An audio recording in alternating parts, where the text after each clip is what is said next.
about it, Cliff. The CU game. But look, Colorado versus Georgia Tech, man, it was a good game. But we gotta be honest, right? Because I don't think that everything that I said last night on Raw's channel, Coach Prime said when I watched the press conference. Everything that I was saying, I think he admitted it. So let me start with some of the positive things that Colorado looking forward with before I get into the negatives. Let's do it like that. Let me start with some of the positive things, building on what Colorado can do moving forward and what I like. I like the fact that Colorado ran the ball.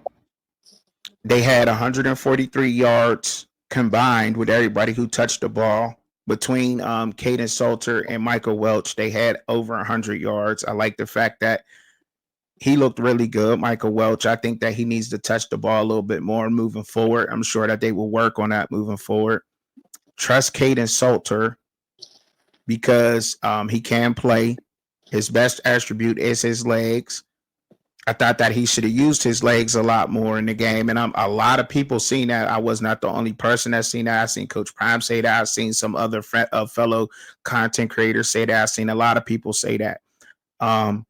The trenches has gotten a lot better. He had time back there to make Pat to throw the ball at times, even though he didn't pull the trigger as much, and then at times he should have ran. He tried to throw the ball. But look, they're looking like a football team. They look like a football team. It looked like Pat Schumer actually ran his offense. That looks a little promising. There's some things that got to be worked out there within the line, and they'll get that throughout the year. Things like that will happen. Now, moving into some of the bad things that obviously it's obvious, right? 3 turnovers. It can't happen. And that's any football game. In any football game, that's just basic rules of football 101. In football, you're up in the game. There's 3 turnovers. You got to turn those into some kind of points. If you get points off of those turnovers, even if, let's just say they kicked 2 field goals and scored a touchdown, you know what I mean? Off of every one of those 3 turnovers. And they were in plus territory, right? They win the game. You know what I mean? And that's why it's so important to capitalize off of turnovers in the game. But the defense, I think, at time, like I couldn't. Obviously, missing Colton Hood wasn't a big deal this game. It didn't really show up because Georgia Tech is not that much of a passing threat, and that's why I think they should have been attacking them deep. But I still want to hit the panic button on them, man. I don't want to hit the panic button on CU. I think they played a good football game, and they let this one slide from them. They let them get away, and I took Georgia Tech to win this game, obviously. And I think that they're a very good program. Georgia Tech is still a good program, but they played very sloppy. That was a Georgia Tech team at its absolute worst. You know what I mean? And that's scary a little bit to me, just being honest about it. You know what I mean? That was an absolute worst Georgia Tech team. That was not Georgia Tech at their best, none whatsoever. However, I think that people need to pump the brakes on saying take Caden Salter out. I know he only threw it to Omarion Miller one time. He tried to hit Draylon. I think he dropped the pass and overthrew him on another one. But you can't take him out of the game. He is the nucleus of that offense. He keeps everything moving. He's going put it this way. Let me just make it simple for y'all. The way that Thomas Castellanos looked with Florida State against Alabama is the way that Caden Salter is to Colorado right now. He's going to open up things for Michael Welch. He's going to open up for the downfield passing game.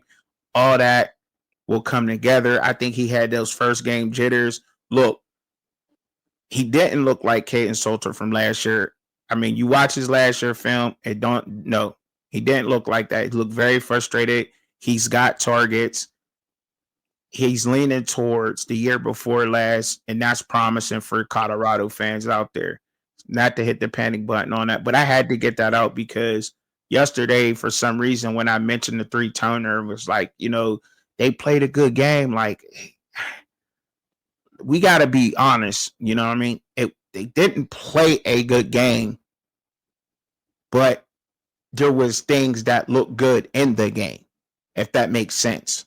You know what I mean? There was things that looked good in the game. And that's just what it is. And I'm sure that every fan out there will agree with me. And like, yeah, no, we didn't play good, but there was some positive things in the game. You know what I mean? There was a lot that they've learned in that game. There was some things we saw in the game that we really liked, but they shot themselves in the foot. And that's just it with that. I'm not going to harp on it too much. I spoke on it last night, but I just wanted to come out here and clarify that to everybody out here, man. Now, I got the link down there if y'all want to bring that up in conversation. You got anything you want to add on that, Cliff? Or are you good? All right, Cliff. I think Cliff might be out of here, y'all. I don't know. I'm not sure. No.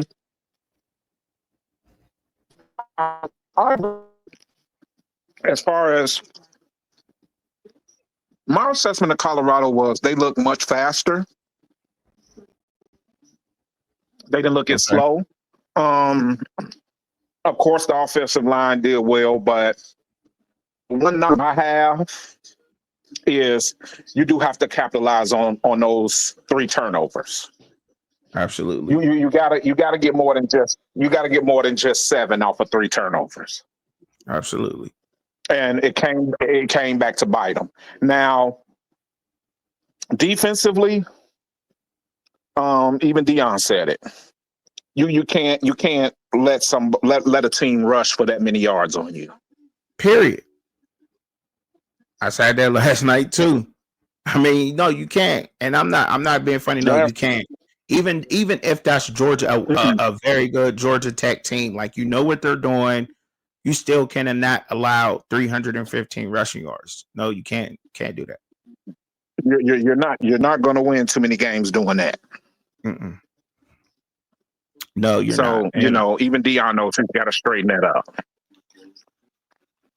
Absolutely, man. I mean, Salter. I think Salter on a couple of plays was trying to show that he's not just a runner. Mm-hmm. On a couple of them throws, I would have preferred for him to take off than to try to make the throw. Yeah, for sure, man. Coach Prime said that too, man. I mean, a lot of us seen that too, Cliff. A lot of us seen that out there yesterday. Like, if he'd have used his legs a lot more, he should have had $150 on the ground, and that game is won easily. You know what I mean? Colorado controls that game. I mean, yeah, you see him earlier, that high energy swarming to the ball. That defensive line, I will say this about that defensive line at Colorado. The trenches impressed me, man. I didn't expect that. I didn't expect that from the trenches. I did not expect that. I had a little bit of a feeling that the offensive line was going to be better. I didn't know too much about the defensive line. They started off well, but as the game progressed, they were getting blown off the ball. So I don't know if that's who's playing, if that's the technique issue or what, but yeah, they got to improve that defensive line. You know what? Most definitely. I think the defensive line, when I haven't actually studied the film or a little bit, because I've learned a lot from a lot of people out here. I have. So thank all y'all, but because I really learned a lot out here, enough to know gap assignment and run fit, right? And it just seemed like the linebackers wasn't hitting home. Like, that's why I said missing. I knew missing Nakai Hill Green. I knew missing him, that he went to Alabama, right? I knew missing him was going to affect that defense a lot because the way he attacked the gaps. Now, were they there? Were they moving right to left? It's very hard to defend when that pin and pull is happening because you using a tackle and a tight end to the opposite side. The whole defense is going to move that way. Now you're countering that going the other way. It's not easy. It looks on film. You be like, oh, he ain't doing his job, but it's on the field. You got to put body on body. You know what I mean? And I think what happened was they were in man. I correct me if I'm wrong. I have to go out and I will come out and say it. But it seems if they move to a man, and that's the last thing you want to do is move to a man when they're pin and pulling like that. You want to sit in the zone, sit still, and control your area. You want to sit in your zone because you want to lock down and control your area. You want your linebackers staying home. You want stay home, read and react. You know what I'm saying? Because it makes it'll make it, easier to read rather if you're because when you're in a man, you have to attack. You know what I mean? I gotta try to get to the running back. I have to follow the tight end. And you know what I mean? The tight end, I'm responsible for the tight end now, and it's body on a body. Versus if you're sitting in the zone and you're zone blitzing, it's easier to control that area. Now, look, I could be wrong. Now, somebody else might come out here, but from what I've learned and what I've gathered, that's what I think they messed up at in the defensive situation. And I'm sure that it'll get fixed and everything. They'll work on that and it'll get fixed. But as far as at times, like it's crazy to say this because like they went through a lot of rotations they were rotating a lot on that defensive line because look, that offensive line is one of the best, right? They're a veteran offensive line. I think all of them are like seniors. Last night we heard that was his 70 something or Ruffledge or something like that. Excuse me, Georgia Tech fans, but he was an All-American last year and one of those big guys. And they did corral him, but they did their job to the T, man. They did their job to the T.